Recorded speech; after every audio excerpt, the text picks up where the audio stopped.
So to begin, what we're going to do is we're going to use motion to create a lower third, a name tag for the interviewees here.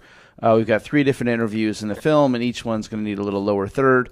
We're going to start with this guy here, and you can use one of the built-in templates to do this, but we're going to make a custom lower third just to illustrate how easy it is and how well the 2 programs are integrated. I'm going to zoom in on the timeline here and just point out that we've put a marker into the project here. You see the marker here to indicate where we want that lower third to start so that it comes in just a beat or 2 after he starts talking there.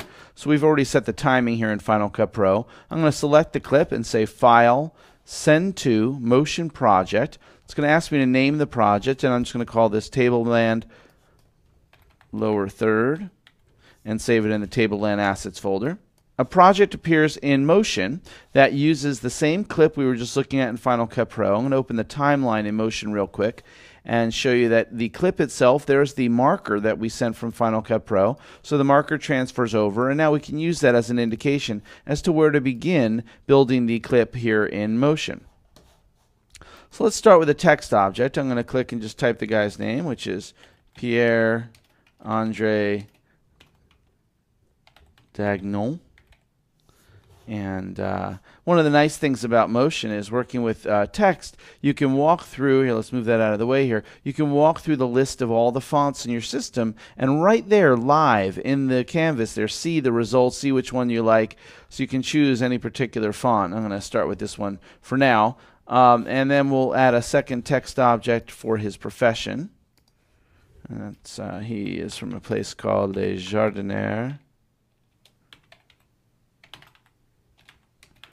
Chef.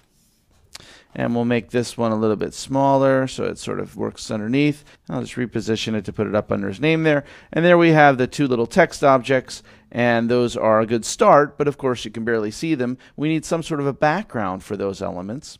So let's go ahead and go to our library. And in the library, there are all sorts of different aspects, things that Motion creates from scratch. Particle emitters and replicators, and in the replicators category there's even a section called lower thirds, and these are cool little preset backgrounds specifically designed to give you textures to go underneath text for exactly this purpose. So I've got one here that's got a green color, and of course I could change the color, but I kind of like the look of this one. We'll use this as the background for our lower third.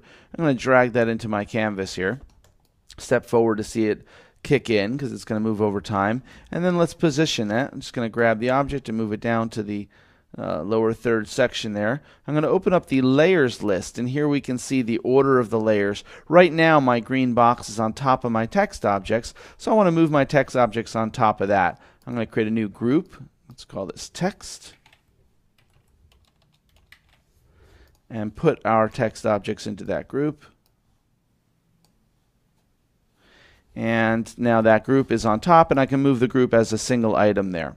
There we go. We've got a nice start. We just play through that real quick. The text pops on, that little background appears, and we have a nice looking starting point for our lower third. But there's so much more we can do to enhance it.